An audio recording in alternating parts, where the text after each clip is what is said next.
Okay, so let's make a start. I've got some candle wax here, which is an old tea light, so it's just been cut into pieces. I'm just going to use that diagonally in the foreground, not too strong, just to add some texture as a wax relief for some rocks in the foreground. And again, in the right hand side of the picture, not too far up, this will be a land mass here, so using diagonal mark making and allowing it to taper off as it heads towards the middle. Okay, you could add a bit in the sky as well, so as long as it's above the halfway mark, some rounded marks, thinking of a sort of a cloud shape, and nothing too much. There we go. So to make a start, I'm using my large hake brush and loading it up with water and just bringing it across the painting, across the paper. Not too wet, just so that it makes the surface of the paper just glisten. Okay. You don't want it to pool with water, otherwise you'll start losing control of the paint in a minute, and you don't want that to happen. And you don't want your paper to buckle too much either. So I've got that on there. I'm just going to bring some Prussian Blue into the mix. I've mixed that up ready to go, you can see there.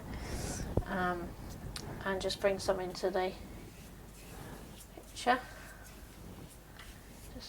There we go. To get lighter as it comes in towards the horizon there. And again, from the bottom up, so it can get lighter. So we have the mirror image. There we go. And into that I can mix a dab of violet, just to add a bit of colour, some clouds maybe, just coming through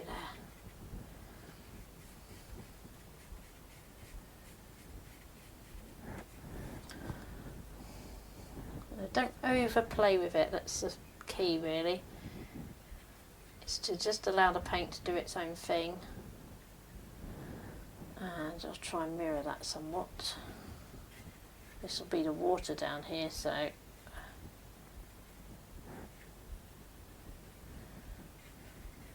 we go.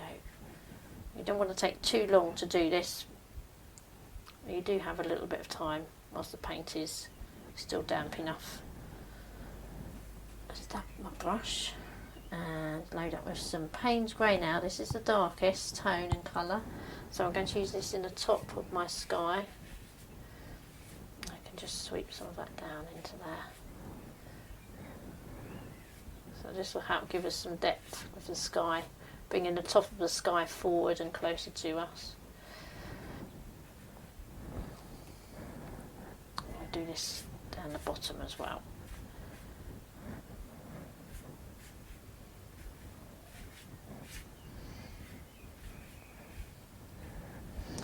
There we go, and let's wash my brush a little bit and dry it. A bit of a dry.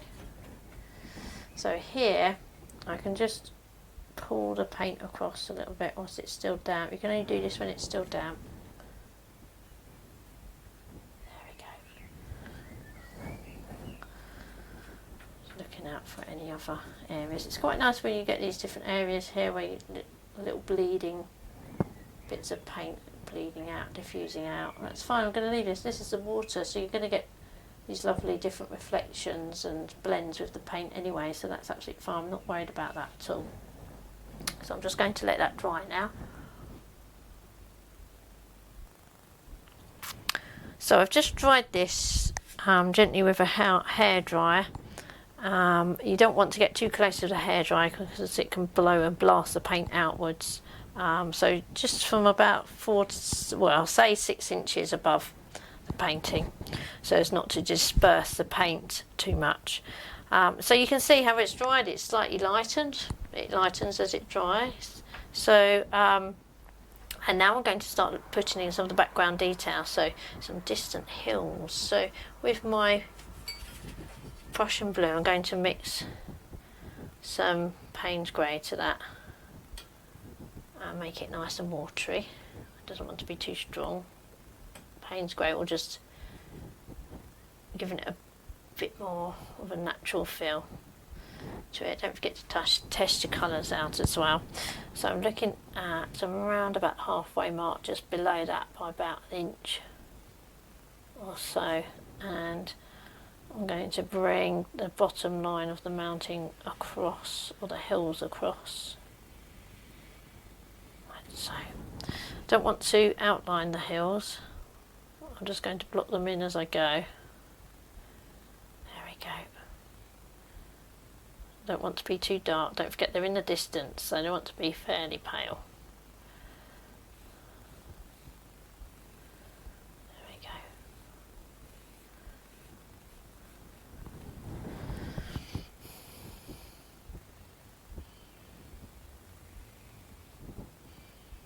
This is my large round brush, so add a little bit more water to the mix there and come back in the opposite direction using the tip of the brush.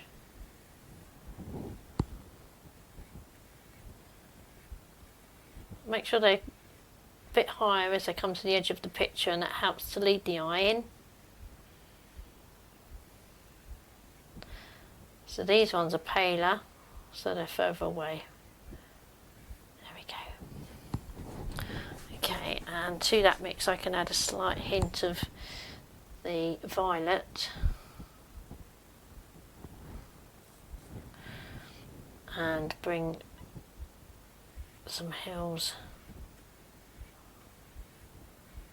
slightly closer, slightly lower down the page.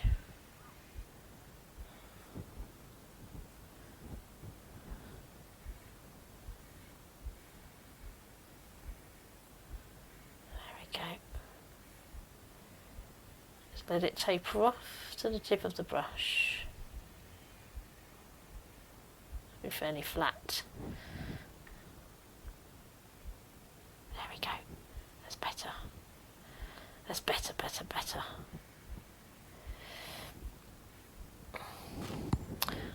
Okay.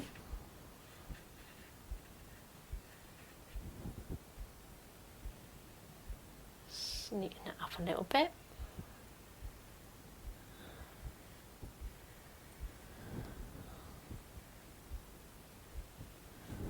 Yeah. Okay, so you can already see a very slight sense of depth. So whilst I'm waiting for that to dry, you want to make sure that when you add the violet hill below the blue, that the blue is not too wet, because if you add wet paint to wet paint and they overlap, then it will just bleed out. So you want to make sure that this isn't too wet, the blue hill. If it is, you can just dry it or wait a few moments for it to dry a little bit before you add the violet. So I'm just going to strengthen my colour now. I'm going to put more of the Payne's Grey in with some of my Prussian Blue and a hint of violet. Much stronger colour now. I'm just going to bring some colour into the foreground where I've got this wax resist working. You know, you can be quite bold with it, work it over the top there, work with the shapes that you've got.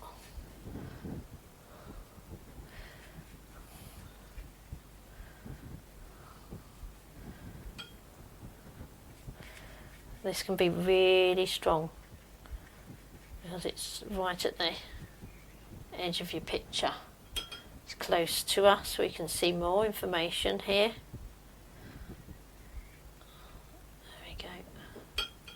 Vary your colours, you know, I've got not the same mix running through all this. There's more purple in some parts, more Prussian Blue, more Payne's Grey in others. It's nice to have a variation, it adds texture and interest. Make that a bit more jagged. There we go.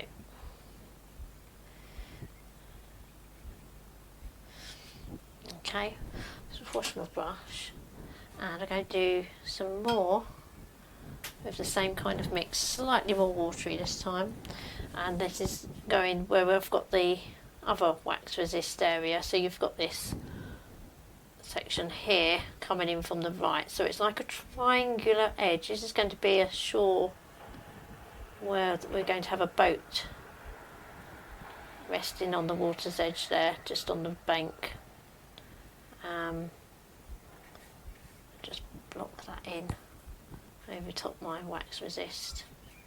I think the wax just gives a little bit more information, just gives a bit more interest.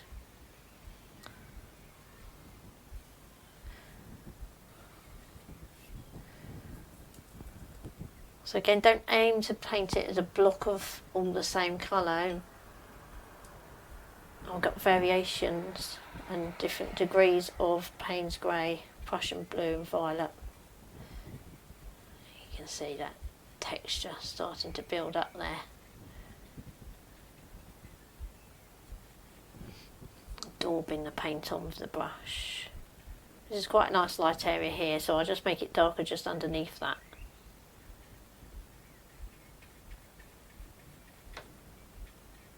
Colours of the landscape during different times of the year and different weather conditions and different times of the day just change dramatically, and it's just so lovely. And I think when you paint and draw, you see so much more. You become so much more aware of the different colours of the world that we live in.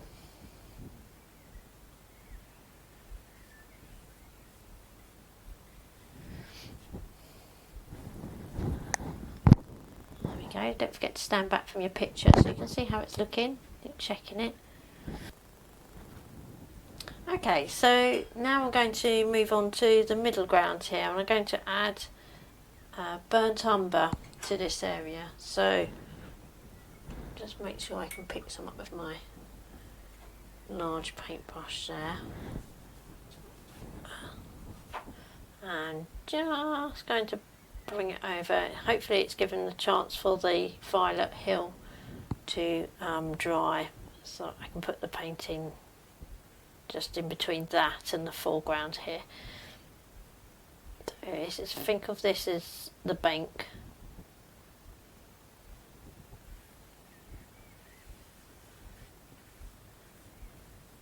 Just bring the paint towards it. Again, I'm not going to aim for a flat single tone of colour. I want variations of colour and tone just to give it more interest.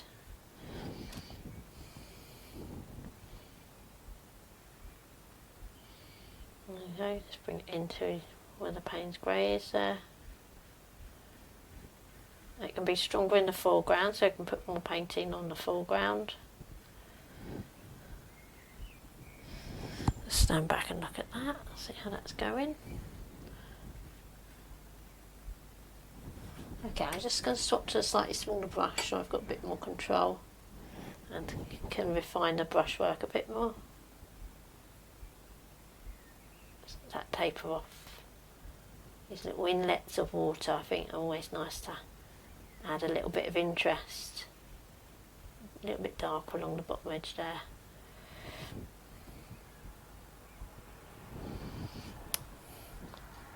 That's a little bit heavy, so take a bit of that out, that's better.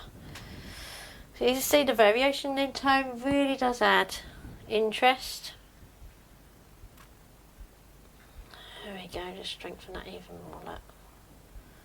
So you get that sense of depth coming towards you. Everything gets greyer and lighter, paler, as it heads off into the background. So I'm just going to let that dry, and whilst I'm letting that dry, I'm going to look at painting my little boat, which has just been parked up at the water's edge there. So I'm going to swap to a small brush for that, and some Payne's Grey. That's got a little bit purple in there.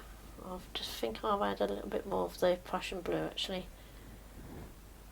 So a nice strong mix. Be bold with your colours, especially if you're using tube watercolour paints. You can afford to be bold.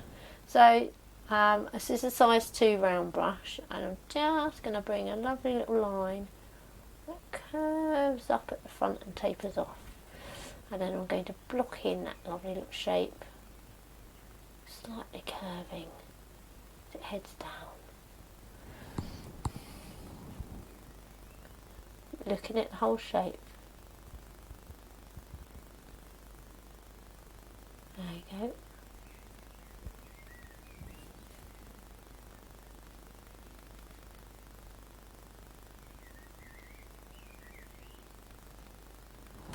Okay. See if I can get a bit more of a taper to that. There we go. Super. And then I can have my mast set at a diagonal because it's not straight, standing straight in the water, is it? And there's a little bit of rigging there just to hold that. There we go. Bring that down a little bit further. That's better. Super. Okay, so there's my little boat. It's just resting at the water's edge. And what I'm going to do now is it's fairly wet still, so I'm going to actually dry that with a hairdryer, and I'm going to come back and paint the building.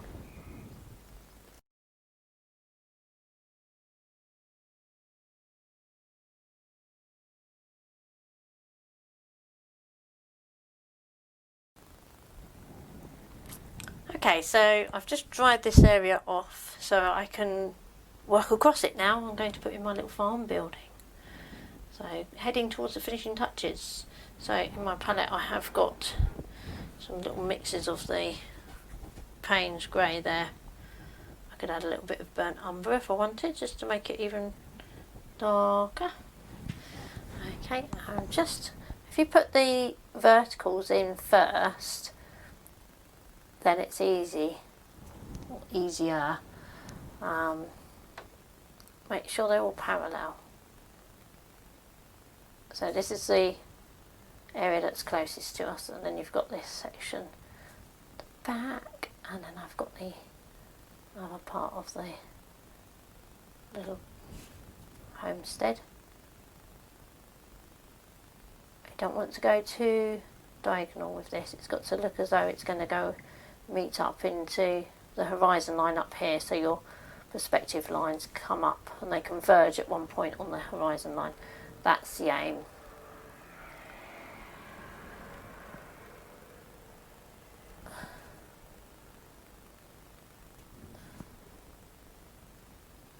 Let's get that right, and then I can block it in before you touch.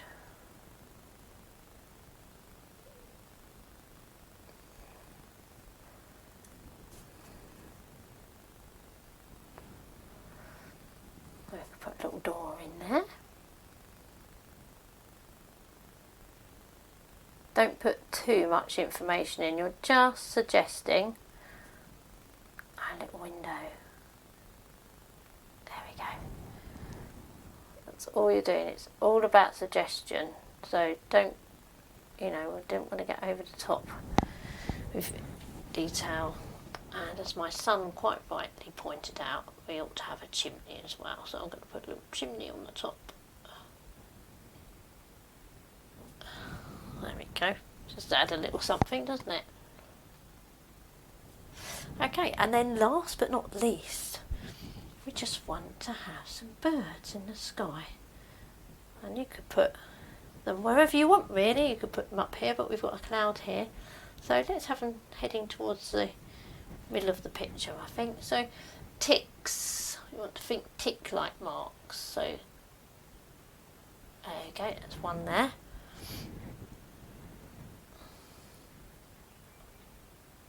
Don't do them all the same size. 2.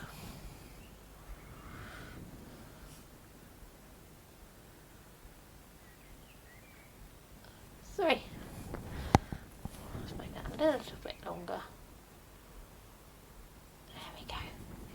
Okay, and that's it. That's the painting done. Hope you enjoyed working with me on that one.